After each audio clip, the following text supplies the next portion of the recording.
Hey there, welcome to Leadership Portraits. My name is Jennifer Wright. I am your host, and I'm very excited to be here with Tina Frausto today. So, Tina Frausto is a transformation leader.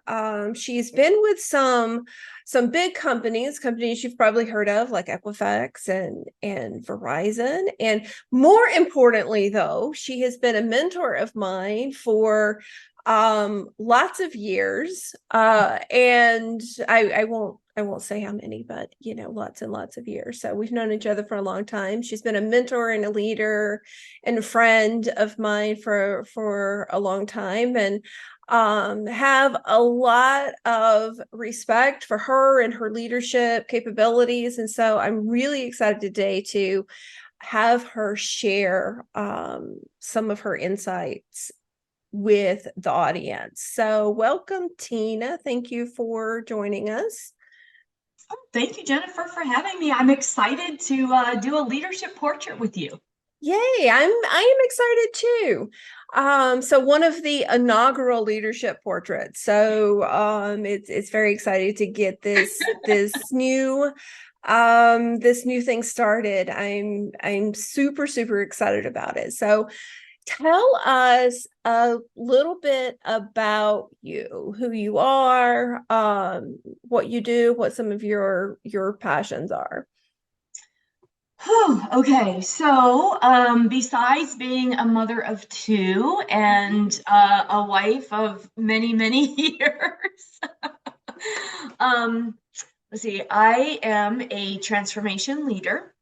I'm more of a generalist than I am a specialist, and I've had the pleasure of having a number of roles across industries, as you mentioned, also with some international exposure. I tend to like to get into the types of initiatives that are very complex, very challenging, and cross-functional in nature. And I have both a technology and a business background, which I think lends itself very nicely to doing those types of initiatives. So I kind of understand both sides of that fence. You know, sometimes people talk about IT as the dark side, and IT talks about the business as the dark side. And having sat in both of those, I think it gives me an opportunity to bring a little different lens to transformations or to large strategic initiatives. Oh, and let's see, more importantly, I love mentoring, as you mentioned. I've done that for a number of years. I do it both inside my companies and outside for organizations such as Path Builders. I sit on the advisory board for Georgia State University's Women's Leadership Program.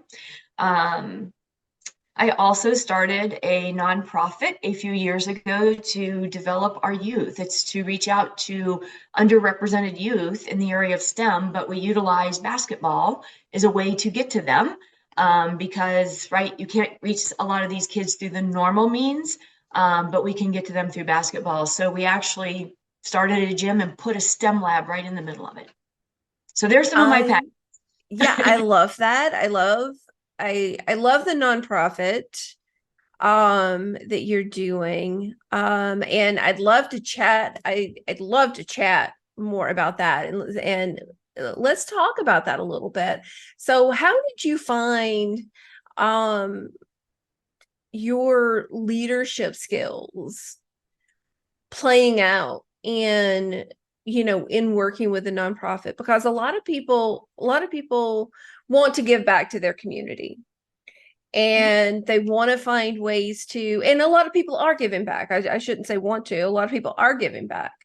And it's a very interesting dynamic to me to find that community type of organization that you're very passionate about. How did you find using the leadership skills that you've learned, like more in a corporate environment, how did they translate into working with the nonprofit? Um, some translated very nicely, and I'll share a little bit of those. Some didn't translate at all and Mm. completely threw me for a curve. Because silly me, right? Oh, I've got all these years of experience in corporate America. I've been in a number of different organizations, technology, customer service, finance, marketing, etc. And I'm thinking, I got it, right? Yet no. nonprofit is very different from corporate America. However, setting up a program and executing it to get the nonprofit started played very well and helped me significantly as we were working as a team to get the nonprofit off of the ground. So the generalist, right, those skills of understanding process definition, process improvements, program and project execution, defining a strategic roadmap and executing it, all those things that I think play into being a good leader are the things that translated from profit to a nonprofit to help us get the organization going. So what were some of the challenges that you found when you were doing that? And I know there's always the normal challenges. There's nonprofits involved, raising money and different things like that. Where did you really felt challenged maybe as a leader when you were doing that? A couple things. One, some of our assumptions were grossly wrong. The good news is, right? That never happens. I know, right? Luckily, right? We execute, we learn, we adjust, we execute, we learn, we adjust. We went in with a number of assumptions. So my husband, who has a technology background, stayed in technology. Myself with a business background partnered with two individuals. One was my daughter's AAU basketball coach. So he knew the basketball world, especially in the Atlanta area, inside and out. And then his wife, who knew basketball, but she also was a youth development professional in her previous life and had also started her own business. So we went into it thinking that we had all the right business experience. We also went into it thinking that, oh my goodness, what company would not want to help us reach out to underrepresented youth, right? That we thought was going to be a no-brainer. So the fundraising we thought we had in the bag. And then our board members, right? We had board members who were executives across the Atlanta area in a variety of areas, and that we knew to be very passionate in this space as well. So one, again, I already shared that a lot of the corporate processes that we were thinking didn't translate directly to nonprofit. So that was one problem. The assumption that corporations would be very eager to support us was completely wrong. Completely wrong. There's a narrative that we really need to think about changing out there, right? And I'm starting to see the change now. It didn't happen when we started the nonprofit 4 or 5 years ago. As soon as we said basketball or that we were operating a gym to attract these underrepresented youth, companies shut the door. They did not want to. They did not want to donate because they had the perception that they were donating to an athletic corporate, like an athletic group or to a sports team or to something like that. And what we were trying to do was change the narrative. Again, we're not going to get to these kids through a STEM camp at their high school, or like the Pelicans used to do a STEM day, and they'd have everybody come out on the football field, and they would go to all these STEM vendors, and then they'd get a ticket to a game. That's it. The kids would go to get the ticket to the game. There was nothing to encourage them to stay right involved or whatever. So anyway, we really, really underestimated how challenging it would be to change that narrative and to get companies to understand that we were trying to reach out to kids through a different means. Basketball. A lot of these underrepresented kids can play basketball on the playground, or they can play basketball on an organized team, etc. So anyway, that was probably the biggest challenge that we faced. The other challenge was working primarily with coaches and people that are very strong in the sports world. It's a different mindset than maybe corporate America and how we approach things. There's a lot more winging it. I know how to do this. I can make this happen, which they could, all of them. Not just our partners, everybody else that we was working with, but I was looking for standard operating procedures, processes, repeatable processes. Let's make this simple. Let's make it efficient, et cetera. So that was a little bit different than what I expected it to be, and one of the challenges that we had to overcome. Oh, that's fascinating. So was there anything, one more question, and then we'll get on to some of the I know I can talk about this nonprofit stuff all day. So. But it's such a fascinating topic with such a such an influence on leadership also. And because leadership happens in so many different avenues, it happens in the community, it happens in the company, it happens in families. So I mean, leadership is it can be such a broad topic. I think we tend to think of it from terms of like our job, or, the work that we do, but it happens in so many different places in our lives. So to me, it's a fascinating topic, and you having this background, I think is so interesting. Was there anything that you learned as in doing that you were able to translate into a new skill or a new mindset in when you went back into like the corporate, or not, you didn't go back, you were doing it at the same time, but like from a corporate, from a leadership in your job kind of perspective, is there anything that you learned from that then translated over? Yeah, so real quick, one of the other challenges, by the way, you just hit on it. We all had our corporate jobs and we were starting this nonprofit. We also grossly underestimated what it would take. I mean, literally, we were working every night, every weekend around the clock. So that was another miscalculation on our part. Things that would translate back. One of the main things was the importance of the messaging. Yeah. Not making that assumption that because I think it, I believe it, I'm passionate about it, that people are just going to go, oh my goodness, Tina, this is such a phenomenal thing. Of course, let me get my checkbook, right? It doesn't happen that way.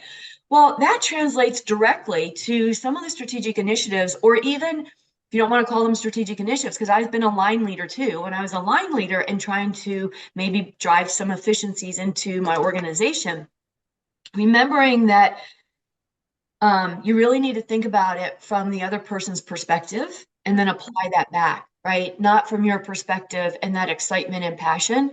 That doesn't typically resonate. So I think that was one of the key takeaways, was really think about, what does it mean to them? What's the so what to them? And not just from the businesses, but also even when we were working with the kids and trying to introduce them to STEM, right? Totally passionate about it. Both my husband and I did not start with anything. And a wonderful family. My mom was a single mom, a single parent, and she was very supportive, and she did everything she could to make sure that I went to college. But we didn't have a lot. Diego, my husband, was a little bit different. He didn't have quite the same amount of support, so he went military, and then he went to college. But same thing, he started out without a lot of anything. I forgot where I was going with it, Jen. Oh, with the kids. So again, you go in and you have this passion to encourage them and to share with them the importance of maybe a STEM degree or a STEM path, which leads to so many different pathways for them. And it opens up so many doors, because only a very, very, very, very few of them are going to make money via their basketball path, right? So that passion and all didn't necessarily translate to them. So again, that same message as far as, or that same lesson as far as messaging back in corporate America applied even when we were working with the kids. It's like the so what to them. They don't resonate with what we were talking about. We had the lens of seeing it and knowing it. And we just think, oh, because we say this and we're excited about it, that these kids are going to be excited. And that's not the case. You have to come at it from their lens. So think about change management, a lot. That's a big word that we see a lot now. I see it a lot out on LinkedIn. I see a lot of articles, a lot of people posting about it. It all plays into the whole change management concept. Yeah, absolutely. Absolutely. It's fascinating. I could keep talking about this topic, but we'll get into a little bit more of some of the other leadership topics as well. So you said that, and I introduced you this way, and you said it, that you're a transformation leader. Transformation seems to be kind of a hot topic recently. What is your definition? So when you say you're a transformation leader, what is that to you? an overused term right now. I think there's so many different definitions of transformation leader, and now they have this whole concept of a transformational leader. Mhm. So if you go with transformational leader, there's a definition, I've got it up here: encourage, inspire, and motivate employees to perform in ways that create meaningful change. I think that's what any leader is and should Yeah, do. yeah, I wouldn't call it a transformational leader. I call that leadership. um, right. that seems to be a buzzword that's out there. A person who leads transformations, I think for a period of time, transformations were thought of, I have a company that does X. The market is challenging us here. So now the company needs to reinvent itself to do Y. I think people thought of that as a transformation. I think of transformations as anything that has an impact on our employees or our customers, where it changes the way that they perform their job or that they receive product or services, or how they interact with us. So I have a little bit broader definition of a transformation. Maybe, I Okay. mean, you can go as far as to say as anything that can't be handled as BAU. I think of that as maybe being a transformation or transformational initiative. So it feels though the environment that we're in right now, in a lot of cases, um, transformation is happening constantly at a much higher rate of speed than ever before. Agreed. So it feels like someone who can lead transformations is needed within organizations. I completely agree.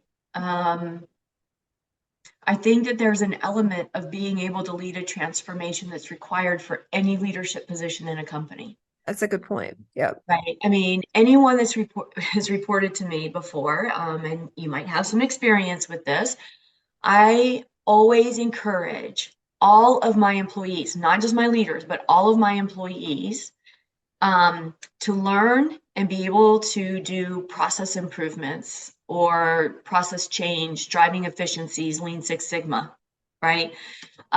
They all need to be able to lead a project, know how to put a project in place. What's you can, charter. Well, a lot of people kind of glaze over with charter, but understanding what is the business problem you're trying to solve for, how are you going to solve for it, who are the people that you need to have involved, who are the people that you need to inform, how big is the change, what type of change management do you need to do. Any leader needs to be able to do that, because if not, I don't understand how they can continue to drive their teams forward, especially like you said, Jennifer, right? Everything is changing. The marketplace is changing. And now, oh my Mhm. goodness, we've got this little thing called AI out there that's going to change things. It's going to create even more speed of change, I think, Right. for people. And so, for me, it's almost everybody needs to have that element of transformation or be able to lead a transformation. And it comes down to process changes, being able to execute projects and programs, and being able to build those relationships needed to execute, et cetera. And I think any leader needs that. So you mentioned earlier, you called yourself more of a generalist. I mean, yeah, more of a generalist as opposed to a specialist. Do Mhm. you think that has first let's talk about that a little bit. How do you think being more of a generalist has helped you, from a leadership perspective versus being more of a specialist? And do you think that that helps from a transformation perspective, being more of a generalist as opposed to a specialist? So yeah, so being more of a generalist, I think gave me a little bit of the advantage of being able to be picked up and put in any situation that needed change, or maybe that needed to modernize, or that needed to do a digital transformation, etc.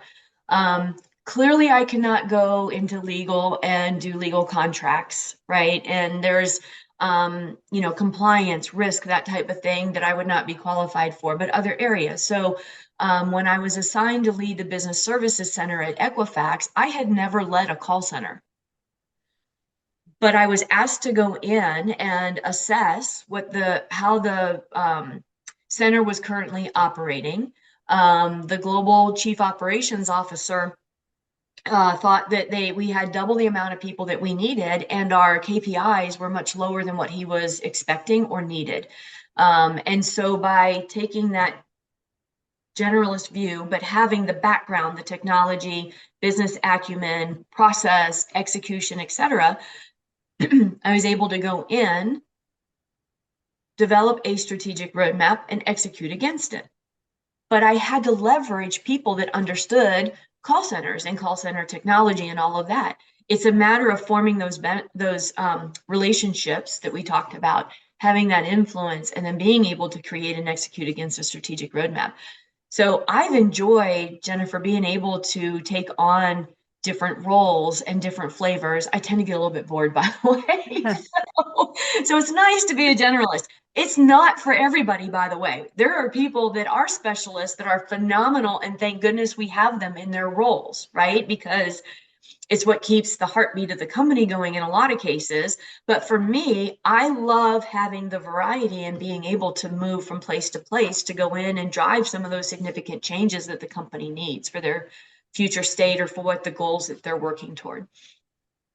So when you talked about being a mentor. So when you're mentoring, say, a new leader coming up, do you recommend to them do you have any recommendations for them? Do you encourage people to take one path or the other, the specialist path versus the generalist path?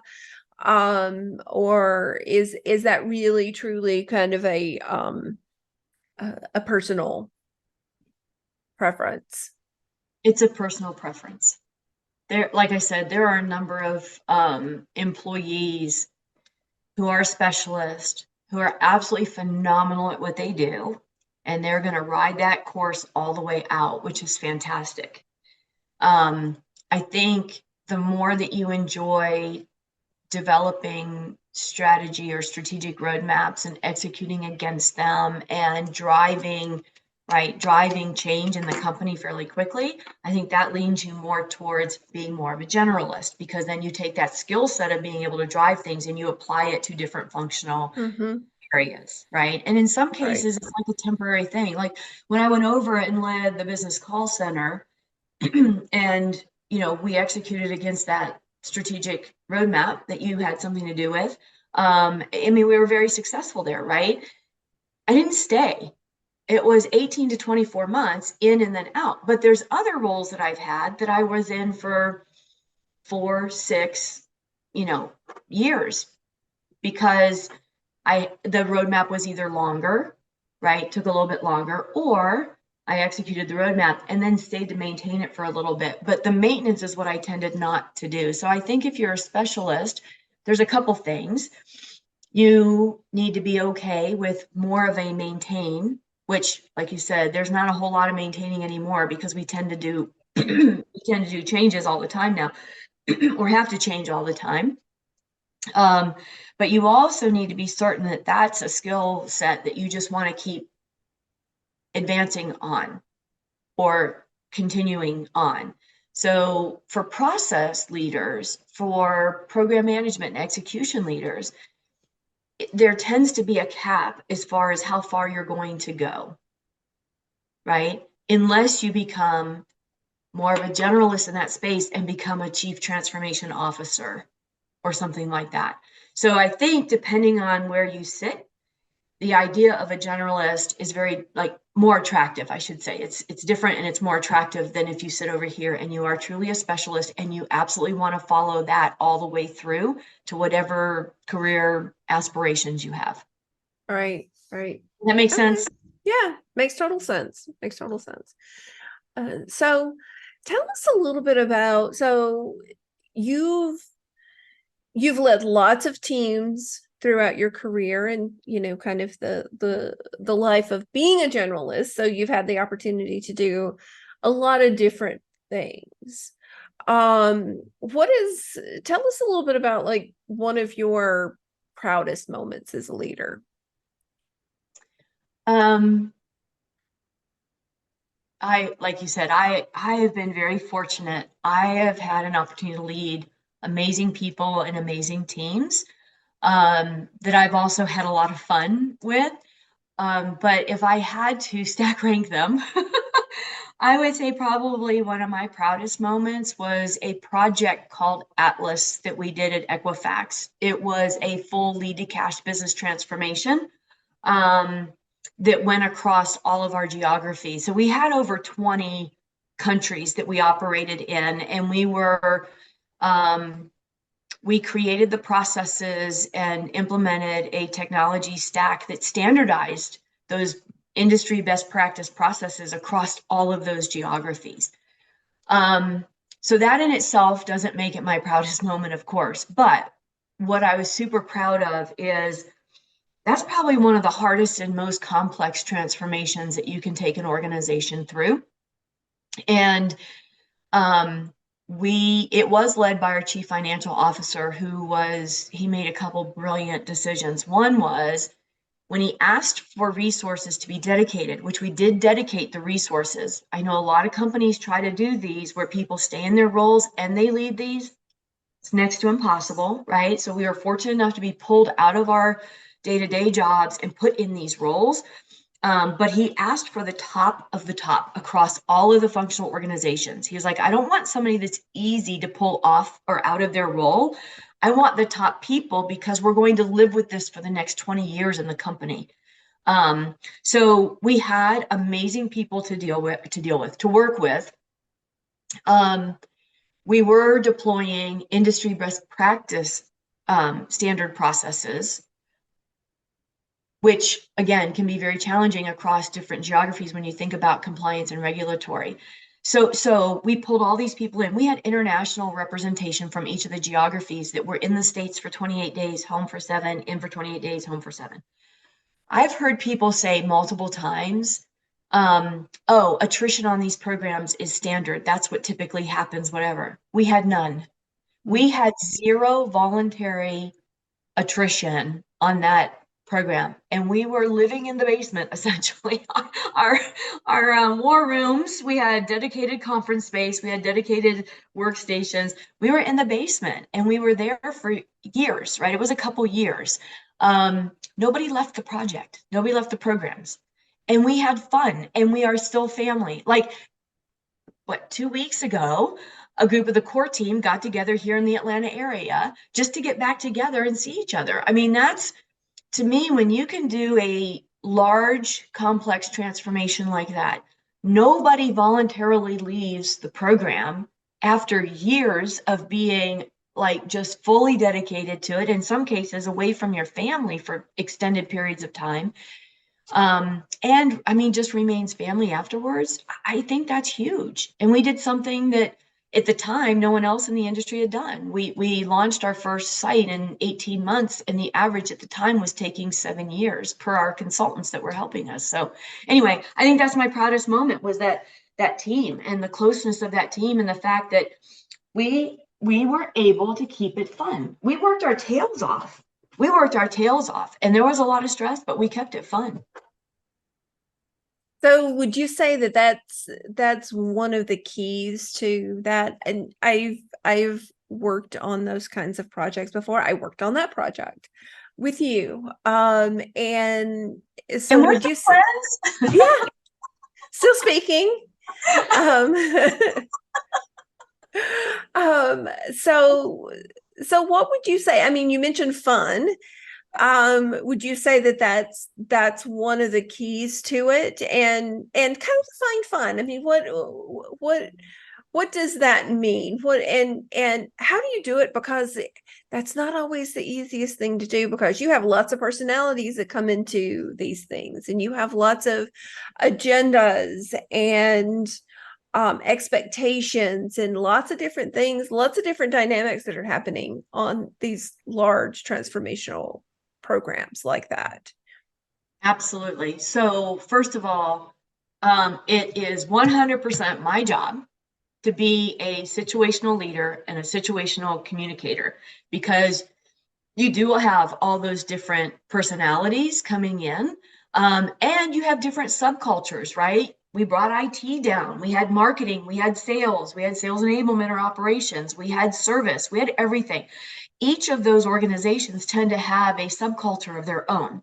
So we had different personalities, we had different subcultures to work with. It's my job to figure out how to mesh that together. And some of it is the way that I show up every day, right? What's my attitude when I come in the door?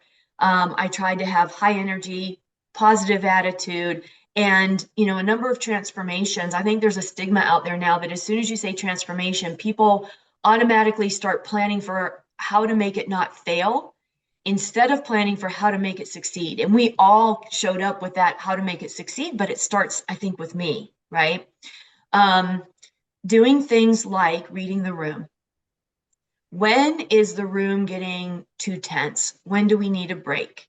Does it not make sense to just push through? Sometimes it's push the tables out of the middle of the conference room, and you find out that some of your contractors or some of your folks that came up from South America play guitar and sing. You let them do that, right? And then some of my other folks got up and started dancing the tango. So first of all, it was a phenomenal cultural experience going on, but we were laughing, we were having fun. We were getting to know each other and spend some time personally, which we didn't have a lot of time to do outside of that conference room, right? So sometimes it's just reading the room and providing an environment where it's okay to do that. The other thing is allowing intense moments of fellowship. Sometimes you have to have an intense discussion. It makes better business decisions, right? But there's a way that you can almost facilitate them, right? Or you create, again, a culture and environment where you can have that exchange. It is never a personal exchange, ever. It's always about the business decision, or it's always about the process. Once a decision is made, if we've empowered these individuals to make decisions, then we honor their decisions that they made, and we don't go outside the conference room and then change it. We don't let people go out if they didn't have it in here in the conversation. They can't go out and have the conversation out here and stir up a bunch of ruckus because they didn't say it in here. So it's making sure that there's a culture that allows that intense moment of fellowship, that encourages inclusion of everybody's opinion and comments, etc. But once a decision is made, then everybody locks arms and they move forward as a united front. And I think that's another thing that is my job to make sure it's in place, and it allows them to do that. So those are a couple things that I think are really key to keeping those hard, complex transformations where you have it fun and people show up with energy and a can-do attitude. Right, right. And I'll have to say that was one of the projects that I worked on that it was tense. It was intense, but there was such a team spirit in that I think really helped to keep the tough conversations. They were tough conversations. Yeah. But that sense of being part of a team, I think, really helped, when you had to have those tough conversations to get through them and really get to the solution. As opposed to, I'm sorry, go ahead. No, I was saying as opposed to always focusing on the challenge, there was always Yeah, a kind of a, a an idea that let's get to the solution.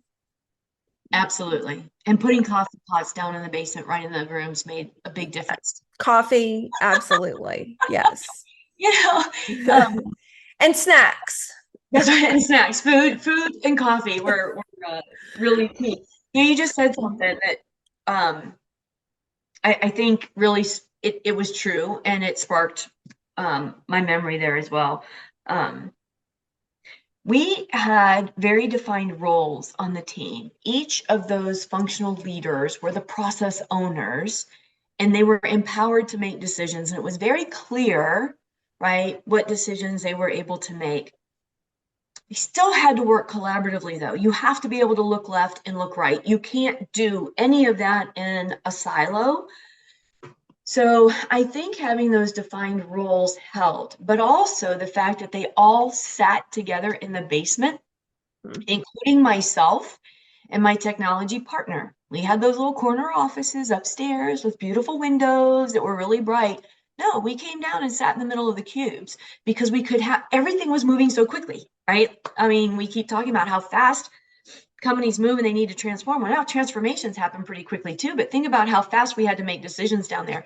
It enabled all of that. And I think it helped, Jennifer, with things didn't get to the point where they were escalated because we were all right there. And if something came up and it was something like, oh, hold on a second, that's not going to work, or oh my gosh, we have a new compliance requirement that has to be implemented by such and such a time frame.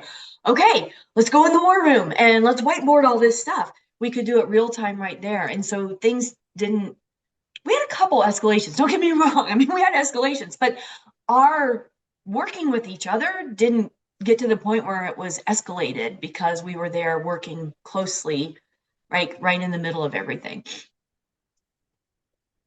You talked a little bit about situational leadership, which I think is a very important skill to have as a leader. Are there other skills that you believe are, as a leader, you really need to work on building? Well, we talked a little bit already about process and execution. I think that's really important. Um, some of them are not as easy to teach, right? Relationship building. It's harder to teach that than it is to teach how to do a process improvement. No disrespect for any process leaders, because to be an expert in that does take quite a bit of skill, but it's something that typically you can teach somebody given enough time. Sometimes building relationships is a little bit harder to teach, and that situational leadership and situational communication plays into being able to build those relationships. That perspective of looking through the other person's lens, that perspective of what is this going to mean to them and for them? What does it mean to their organizations? What are some of the fears that they're going to experience as they go through this? Being able to sense when some of your team members are starting to have some of those fears, as well as when some team members are having some frustrations, right? Maybe something isn't coming up in the conference room, or shoot, maybe it's something that's going on at home, right? I mean, hey, we were in the basement a lot. We spent a lot of nights, a lot of weekends. Identifying when somebody was struggling when they came in the morning, it's like, is everything okay? And it's to find out somebody's wife was getting very frustrated with the commitment to the program and that type of thing. It's knowing your team members well enough to be able to sense when something like that is going on, and then being able to, again, using your situational leadership, think about, well, for this person, this would be the best way to approach this, or to help them, or whatever the case may be. I think creating a culture of respect, right? Again, it's harder to teach how you do that.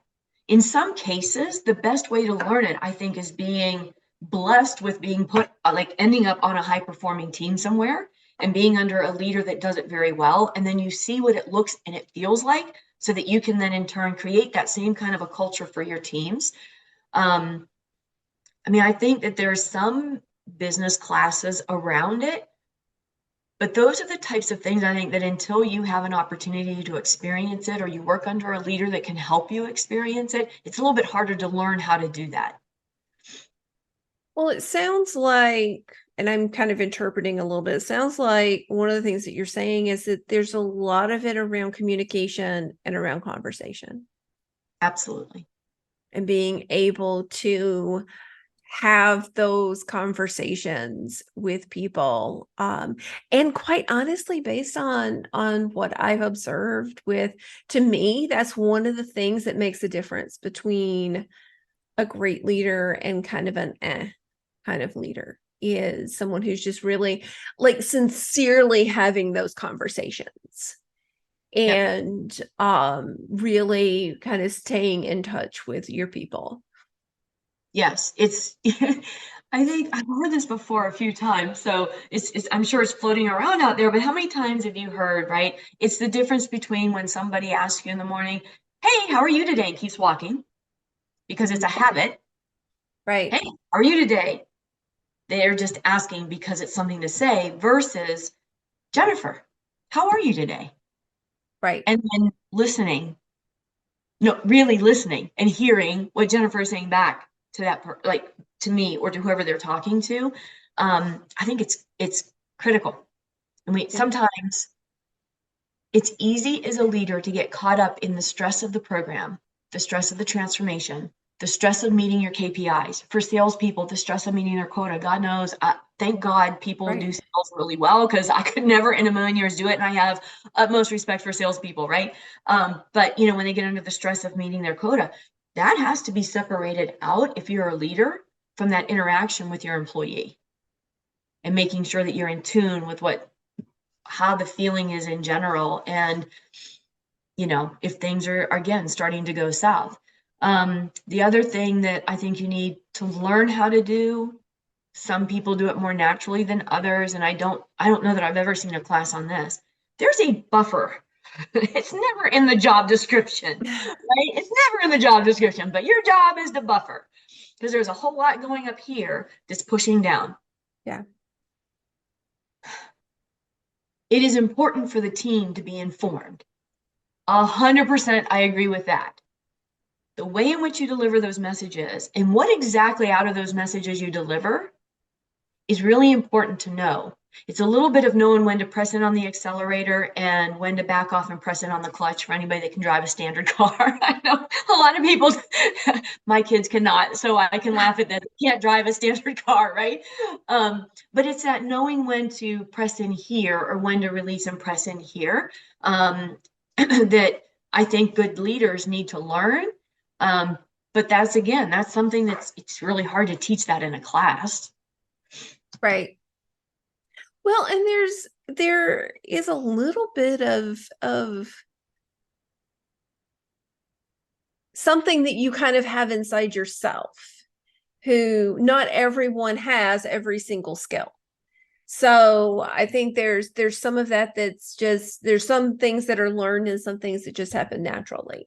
And some people are just, you know, really great relationship builders. Absolutely.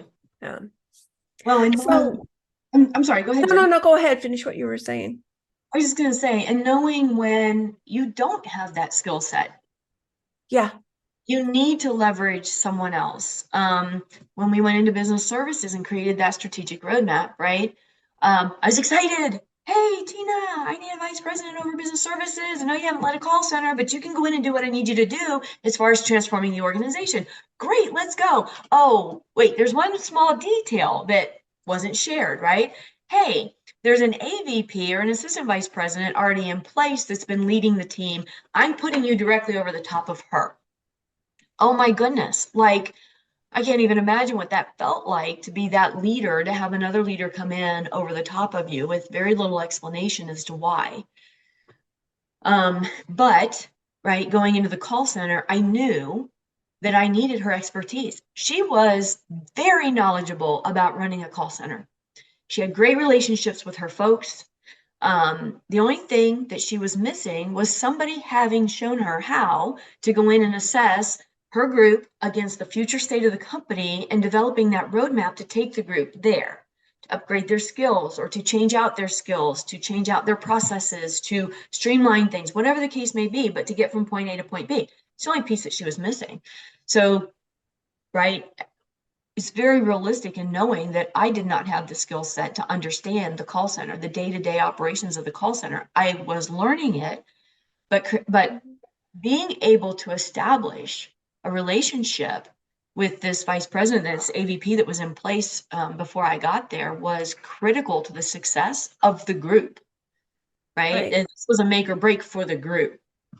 And luckily, you know, we were at first, it was a little bit rocky, but I understood why, because I would have been mad. I would have been frustrated.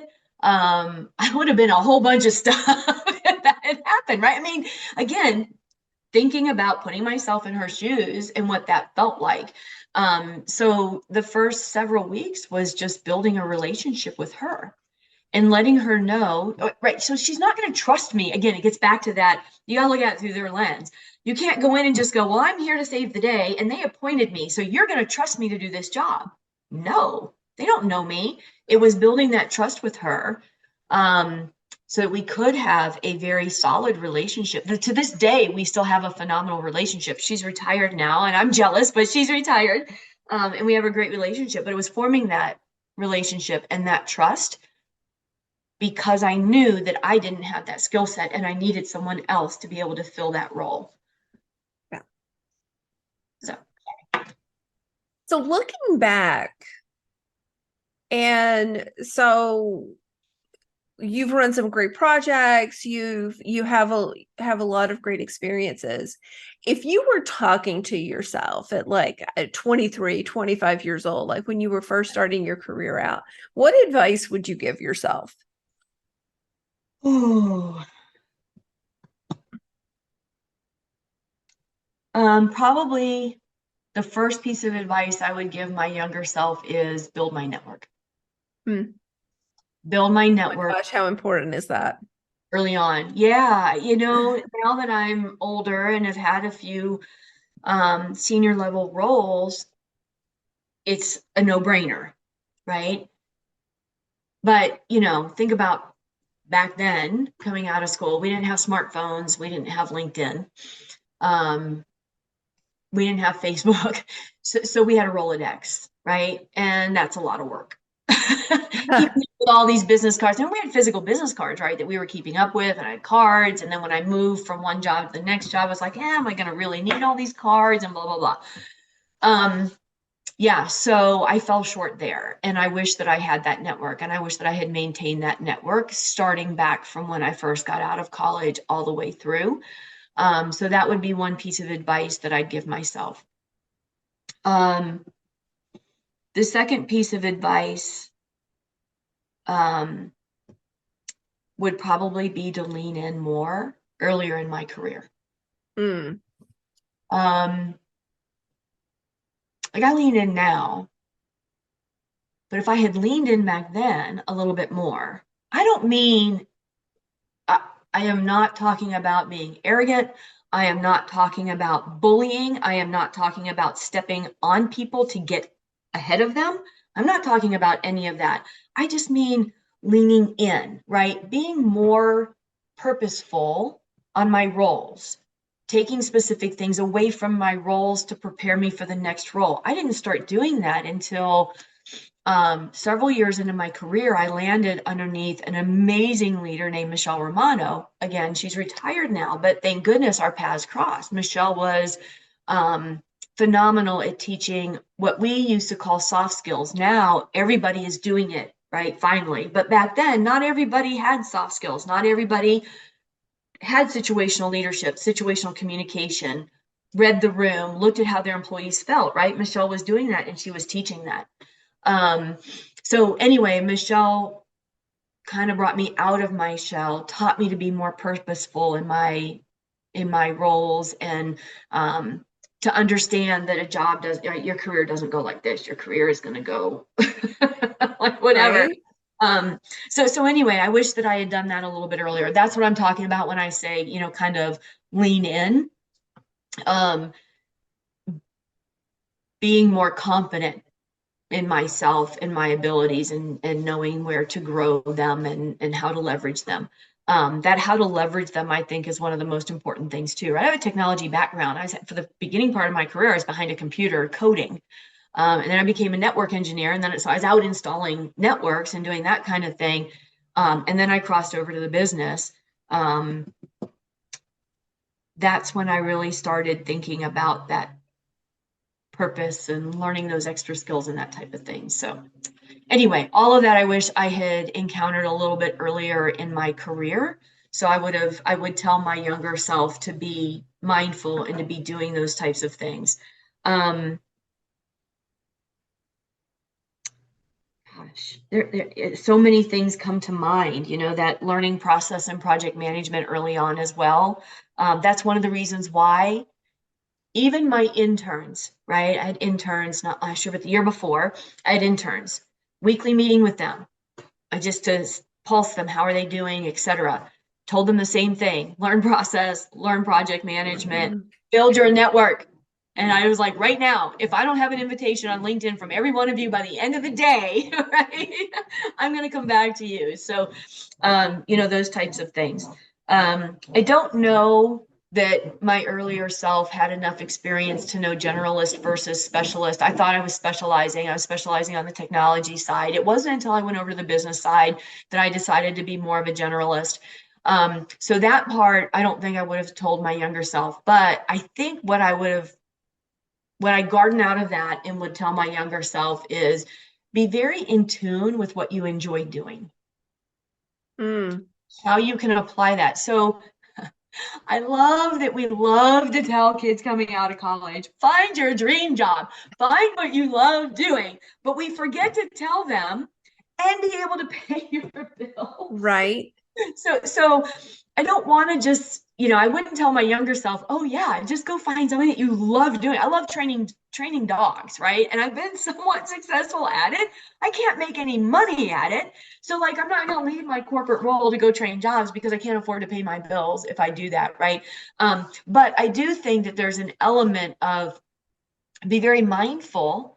So what I've learned is that I really enjoy solving problems, and I really enjoy those complex problems that other people don't want to do. If I had been more in tune with that earlier, I might have changed my career trajectory. So that would be something. Oh, that's great advice. That's great advice. I do believe that this whole idea of finding a dream job is I think you can't find it. I think you have to create it. I think you have to build it. I think you have to discover it as you go. And I think sometimes you have to like take the job that may not have been the thing you wanted to take, because how many times have we created something totally different than what we thought we were going into, because we were willing to take that job that may not have been our favorite thing, but let's go try it out and see what happens. Well, and again, that's a lesson, kind of a lesson learned along the way, that maybe, right, again, sharing with the younger me. Don't expect, like, instead of thinking about and defining what your next role is going to be by title and get all hooked on these titles, think more about what are the skills that you need to acquire to get to the job that you aspire to have, right?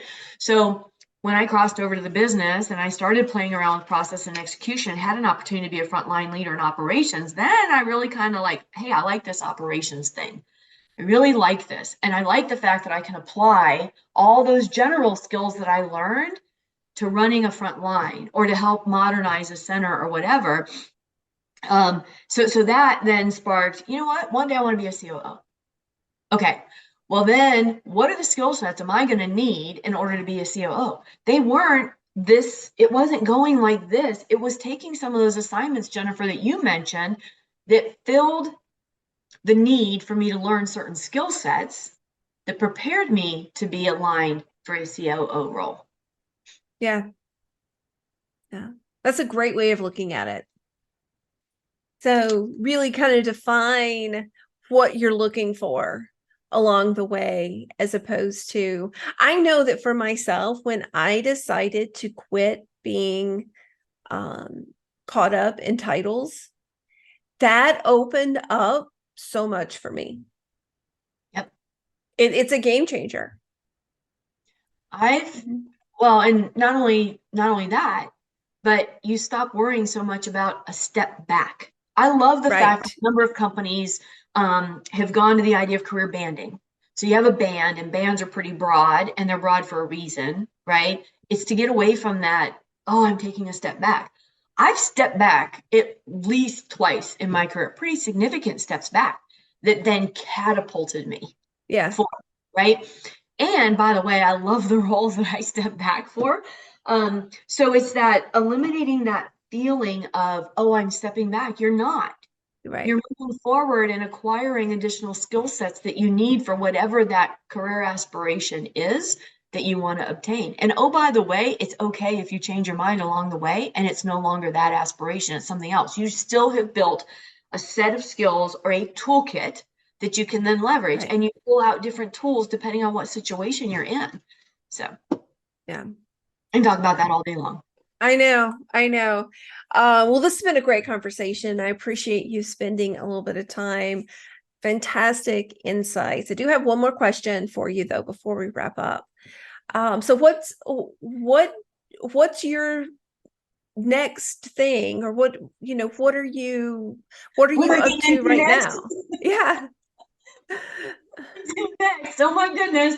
Um, well, you know what? I have taken a sabbatical, and I have to say it's the best thing that I could have done. And you know what? If I go back to your question about what would I tell my younger self, this would be one of the things that I would have shared Mm, with my younger self.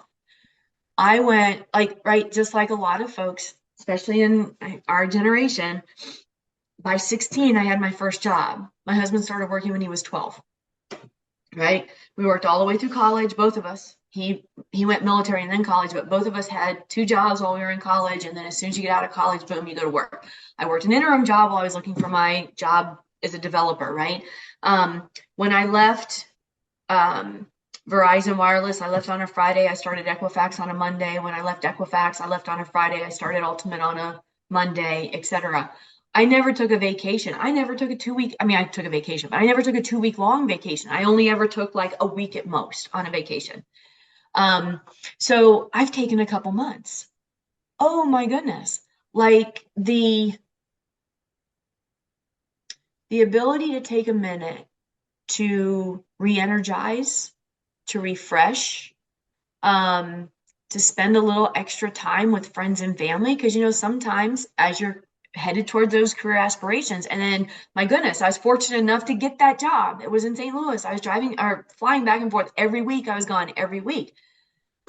That takes a toll on all of those relationships. So to be able to take a sabbatical and enjoy the time to reconnect and to just get back to some of those basics. The mental health aspect of it has been phenomenal. So right now I'm in a sabbatical. I am just starting to really put the wheels in motion to find my next amazing role, which I hope is somewhere in an organization where I can drive some transformational type changes or strategic initiatives, either as a business execution leader, a frontline operations leader, or like a chief of staff. So the wheels are in motion, Jennifer. I'm off to find my next amazing role. well, good luck. I know you will.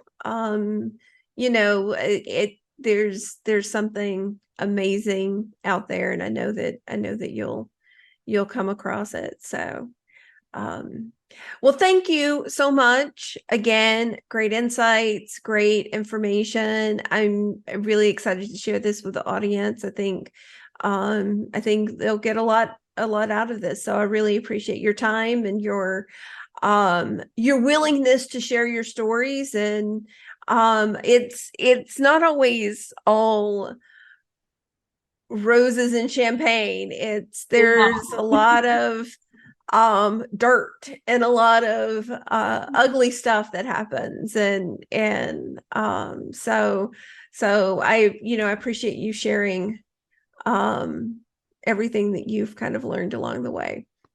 Well, thank you for having me. It's been a lot of fun. I love the leadership portraits. What a great idea, Jennifer. So thank you for providing this platform for leaders to share their stories. It's fun to share. It has not been all roses. There's been some challenges that we take away as learnings, and the more that we can cross-pollinate our learnings, the better off we're all going to be. So I've really enjoyed it. And it's always fun to spend time with you. So thank you. Absolutely, absolutely. Well, thank you. Enjoy the rest of your day. Sounds great. Thanks, Jennifer. Talk soon.